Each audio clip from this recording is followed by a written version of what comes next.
Quick tutorial on trains. Your first trains will almost certainly be point to point, which means that it's a train that just goes back and forth from an outpost to your base. Now, you would probably be actually using this for oil. That's almost always the first resource you're going to be bringing in over distance, but you might be doing an iron outpost as shown here. So you've set up the outpost, you've got all of the miners there.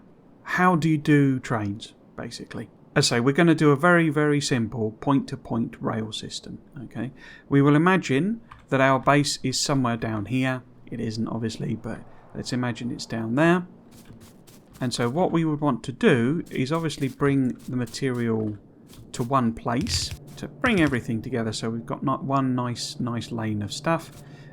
We will then set up our train. Stop. So next we need to put in a station so that we know where our train is going to stop. Stations only work on the right hand side of a train.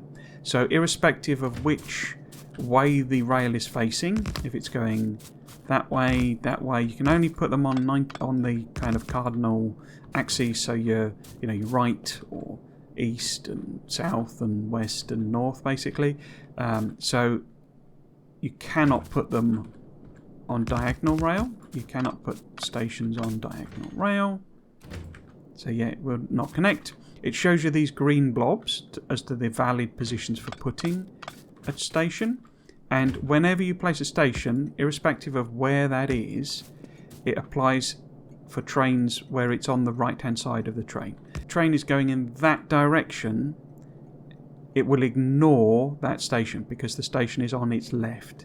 When it's in that direction and you see it snaps to it, then it will see it as a valid station. Okay, that's one of the basic principles for trains.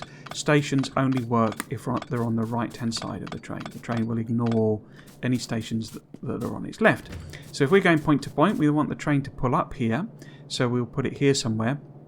Now you notice the square brackets appear as well when we put this down, and also the arrows. The arrow shows you the direction the train will be going.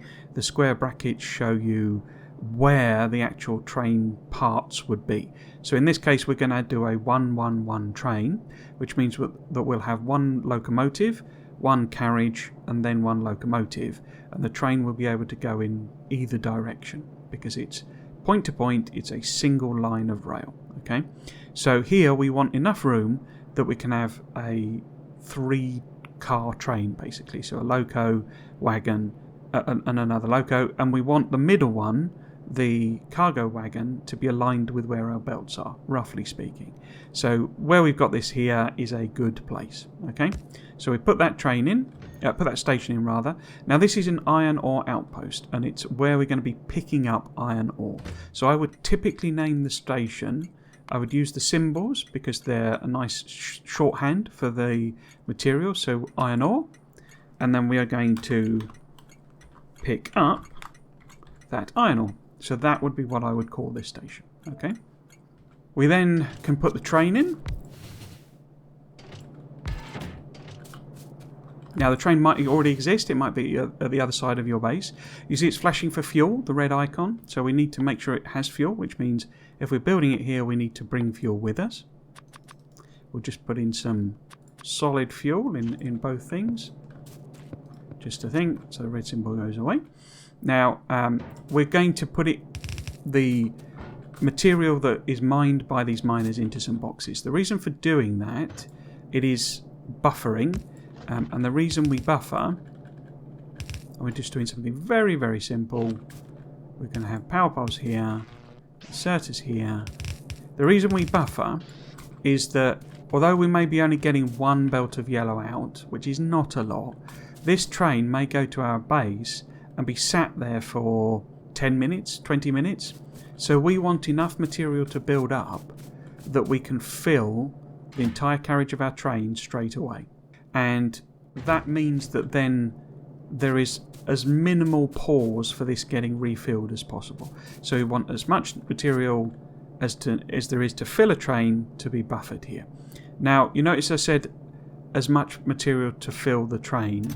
If you fill these completely, then in my experience it can be a bit of a pain if you want to remove the station or get rid of the outpost or what have you, because this will contain a lot of material. And if you've got 6 chests worth, then that's a lot. So what we can do is just limit this to, say, a stack and a little bit for each chest. And then we know that when this train comes back again, a wagon only holds 4 stacks and we've got 6. So we know that we've got plenty to just easily fill this train, but not too much that if we want to get rid of it, it's a nightmare. Now, if you were doing multiple trains, you'd probably want multiple extra limits.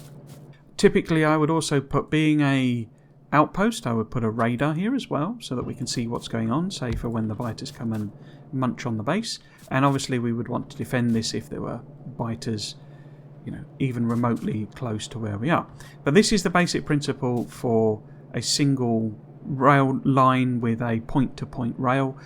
One of the advantages of this is we don't need to bother with signals.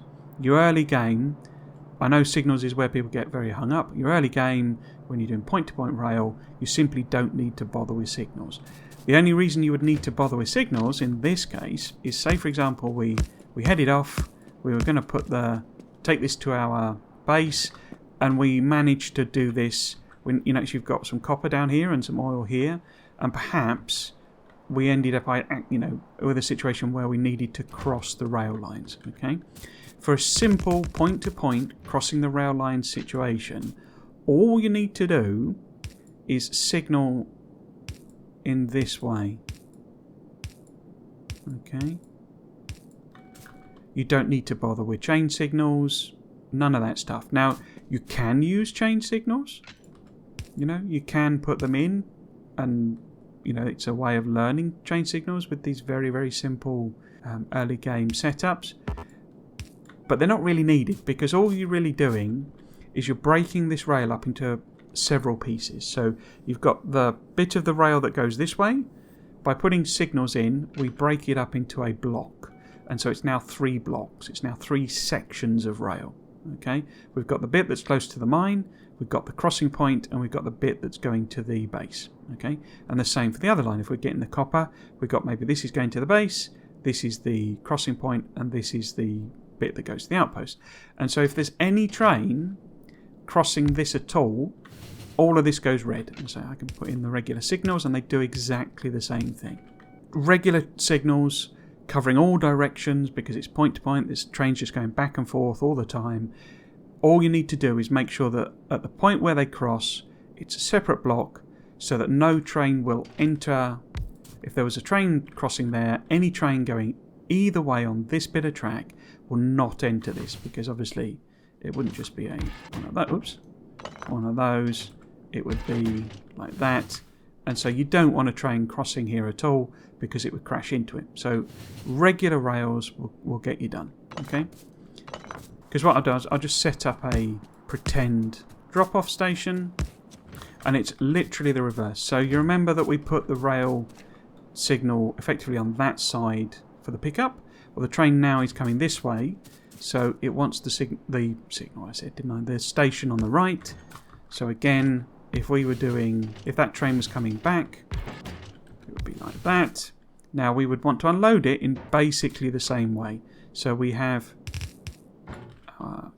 just there, and then output there. Because one of the things with trains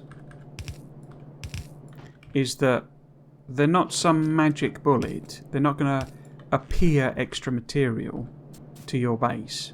They will only, if they're picking up a single lane of yellow, which we've set up, they can only really drop off a single lane of yellow. If you try and drop off a single lane of red belt, fast belt, and you're only inputting yellow belt, then it will just simply run out of stuff. So the train will end up sitting at the other end, and this station will run dry. Any output that you want has to be completely matched, if not slightly exceeded, because you're going to have pauses where it loads and unloads, by the input. So if you need a red belt of output, then you should try and have more than a red belt of input. Your trains are simply a way of moving material. They're not going to magic up more stuff. You need production models for that. So again, I would probably put a radar on this somewhere. And what we'd also do is, this is our main base, so it's probably got power. Okay. Okay, I forgot to do it earlier, but I've now set up just a very simple power supply. What we didn't do was set the station name. So if the other one is called pickup, okay, then this is drop off. So we simply do that. Call it drop off. You can obviously put spaces in the names. I tend to just stick with a single continuous text. So what we've got now is we've got a station here that's ready to accept the material. We've built a station at the other end and a mining outpost. The other design principle I usually use is to bring power along with my rail lines. So whatever I'm trying to do at the other end, I will have power that's come from my main base typically. So let's pop up a thing in there. That then causes these to kick in because it's all connected together. The radars are now working, and so this will slowly fill up with material. Now what we didn't do was set a schedule on the train. Okay, schedules on trains, very, very simple. We want to do, what's the principle we want to do? We want to go from pick up to drop off and back again, because it's a point-to-point rail. It's going from one place to another. We're not doing anything fancy. We would fuel the train typically by doing it at the station. This also does ignore all of the fancy new mechanics, by the way. This is very much about how you set up the very basics of a very simple train system. So we want to go to pick up material, and then we want to come to drop off to material, and then we will want it to loop back. The way the schedules work is it's like a looping list. So once it's done this part, it would do this part, and then it would do this part. So if we had, say, I know it's the same names, but it's a whole set of stations, it would go through the list in order and then loop back to the beginning. Go through the list in order, then loop back to the beginning. So that's basically how it works, but we've only got 2 stations, so we just want to go back and forth. Now what do we want it to do at pickup? Well, we want it to fill up. Okay, so we want the train to wait until it has a full cargo. Okay, and then what do we want to do at the other end? Well, we want it to sit there until it's empty. So we want it to wait until it's gone empty cargo. You can do a lot more complicated things with trains, but that's basically what we want it to do.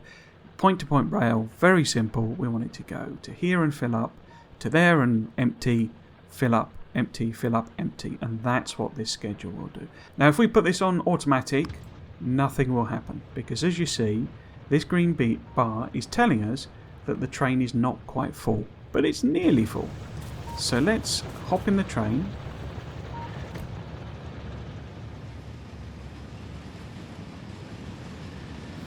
So the train's filled up. We can show that there. It's all full up there. And of course now it's going to empty into these ones here. I'm just going to give it a little boost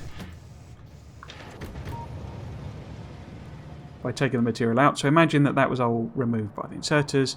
The train emptied and off it popped. Okay, so that's the principle of a point-to-point route. Now, if we go and have a look at the other station, we will see that these, although because they're yellow inserters and I cheated it, but they had material in waiting to be picked up. And that's what we want to do.